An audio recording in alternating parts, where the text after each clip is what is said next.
السميع العليم من الشيطان الرجيم بسم الله الرحمن الرحيم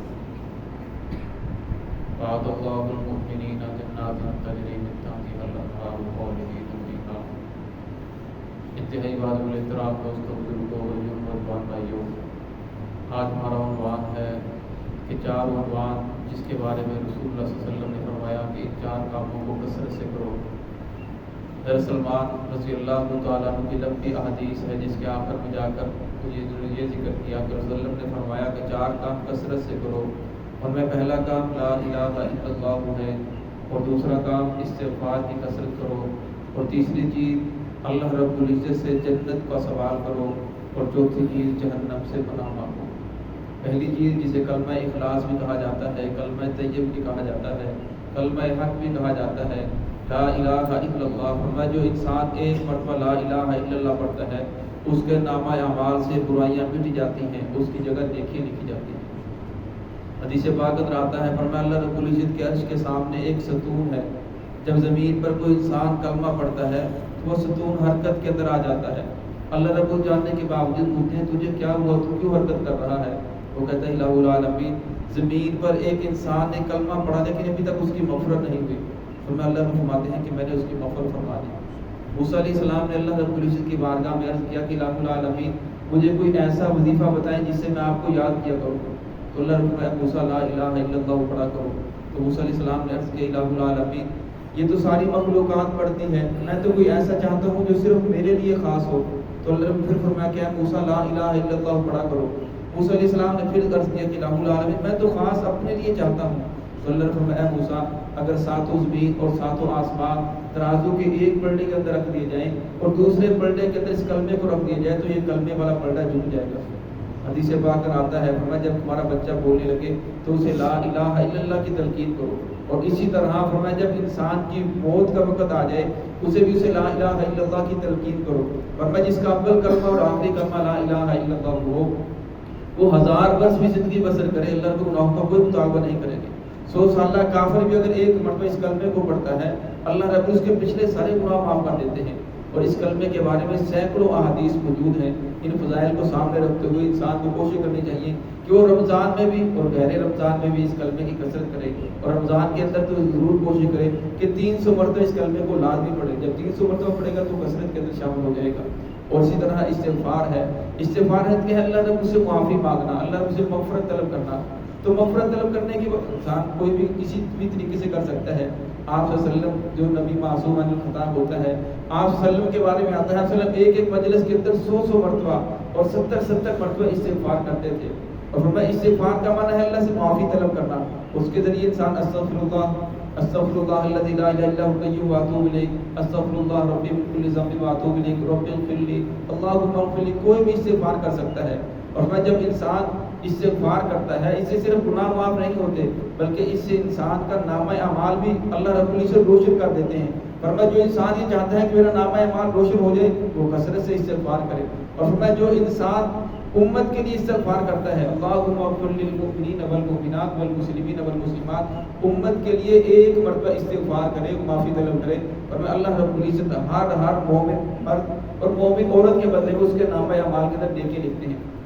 اور فرمایا جو انسان 27 مرتبہ امت کے لیے استغفار کرتا ہے فرمایا اللہ رب العزت اس کو مستجاب الدعوات کے اندر لکھ دیتے ہیں، یعنی ان لوگوں کے اندر اس کو شمار کر دیتے ہیں جن کی دعائیں قبول ہوتی ہیں. اور فرمایا اللہ اس کو ایسی جگہ سے رزق دیتے ہیں اور جہاں سے انسان کا گمان بھی نہیں ہوتا. ایک روایت میں آتا ہے من لازم الاستغفار، فرمایا جو انسان استغفار کو اپنے اوپر لازم کر لے من کل ہم فرجا، فرمایا اللہ رب العزت ہر مشکل کو اس کے لیے آسان کر دیں گے اور ہر دشواری سے نکلنے کا کوئی نہ کوئی راستہ پیدا کر دیں گے. وَيَرْزُقُهُ مِنْ حَيْثُ لَا يَحْتَسِبُ، فرمایا اسے ایسی جگہ سے رزق دیں گے جہاں سے انسان کا گمان بھی نہیں ہوتا. اور فرمایا طوبیٰ لمن وجد فی صحیفۃ استغفار کثیرا، رسول صلی اللہ علیہ وسلم کا فرمان ہے. فرمایا جو انسان کثرت سے استغفار کرے خوش قسمت ہے وہ انسان جو قیامت والے دن اپنے نامہ اعمال کے اندر کثرت سے استغفار پائے گا. چلیے فرمایا انسان کو کوشش کرنی چاہیے کہ استغفار کی کثرت کرے. قرآن پاک کے اندر سورہ نوح کے اندر اللہ رب العزت نے استغفار کے 6 جو انعامات فرمائے ہیں. فرمایا جو شخص استغفار کرے گا فَقُلْتُ اسْتَغْفِرُوا رَبَّكُمْ إِنَّهُ كَانَ غَفَّارًا، اللہ رب تمہارے گناہوں کو معاف کر دیں گے. يُرْسِلِ السَّمَاءَ عَلَيْكُمْ مِدْرَارًا، آسمان سے بارشیں برسائیں گے. وَيُمْدِدْكُمْ بِأَمْوَالٍ وَبَنِينَ، مال اور بیٹوں کے ذریعے تمہاری مدد کریں گے. وَيَجْعَلْ لَكُمْ جَنَّاتٍ، تمہارے لیے باغات لگا دیں گے. وَيَجْعَلْ لَكُمْ أَنْهَارًا، تمہارے لیے نہریں جاری کر دیں گے. استغفار کے اوپر 6 انعامات ہیں. فرمایا استغفار سے صرف گناہ معاف نہیں ہوتے، اللہ کی ذات صرف معافی راضی نہیں ہوتی، فرمایا بے شمار اللہ رب العزت اس کے اوپر انعامات بھی عطا فرماتے ہیں. اور فرمایا تیسری چیز اور چوتھی چیز جس کے بارے میں فرمایا جنت کو طلب کرو اور جہنم سے پناہ مانگو. فرمایا جنت اللہ رب العزت کا مہمان خانہ ہے جو اللہ رب العزت نے ایمان والوں کے لیے، مومنوں کے لیے تیار کر رکھا ہے. فرمایا مومن سے کہا جائے گا کہ جنت کے اندر داخل ہو جا، ہمیشہ ہمیشہ کی جنت. اور فرمایا جس سے کبھی نکل نہیں ہوگا، جس کے نیچے نہریں جاری ہوں گی. اور فرمایا اس کے اندر انسان ہمیشہ ہمیشہ رہے گا.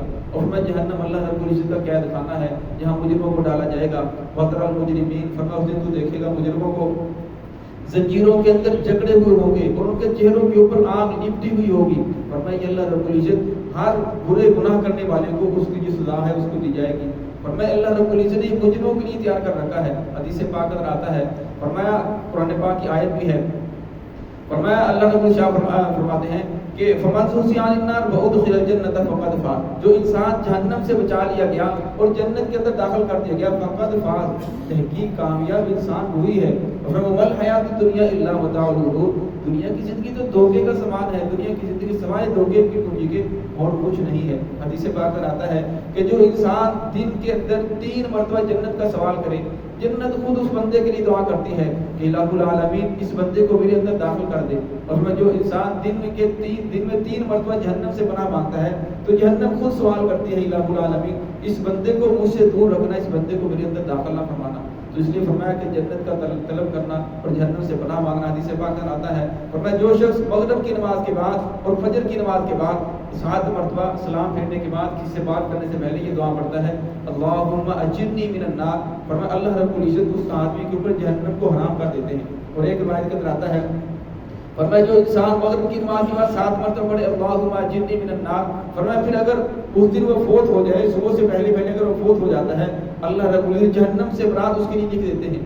اور جو انسان فجر کی نماز کے بعد 7 مرتبہ پڑھتا ہے اللہم اجرنی من النار، فرمایا اگر وہ دن کے اندر کسی وقت فوت ہو جاتا ہے، فرمایا اللہ رب العزت اس آدمی کے لیے جہنم کی برات لکھ دیتے ہیں. اور فرمایا یہ تو اپنے لیے ہے، اگر انسان پوری امت کے لیے مانگنا چاہے، دوسروں کو بھی شامل کرنا چاہے، اپنے گھر والوں کو، دوست احباب کو، پھر اجرنی کی جگہ اجر نہ پڑے، یعنی ہم سب کو اللہ رب العزت جہنم کی آگ سے محفوظ فرمائے. تو اس لیے فرمایا کہ رمضان المبارک کی بابرکت گھڑیاں ہیں جس کے اندر صرف جنت کا سوال نہیں کرو بلکہ جنت کرنے جانے والے اعمال کے لگنے کی بھی انسان کوشش کرے، جنت کے اندر جانے والے اعمال کرنے کی کوشش کرے اور جہنم سے پناہ مانگے. تو اللہ رب العزت ہمیں ان اعمال کی کثرت سے کرنے کی توفیق عطا فرمائے.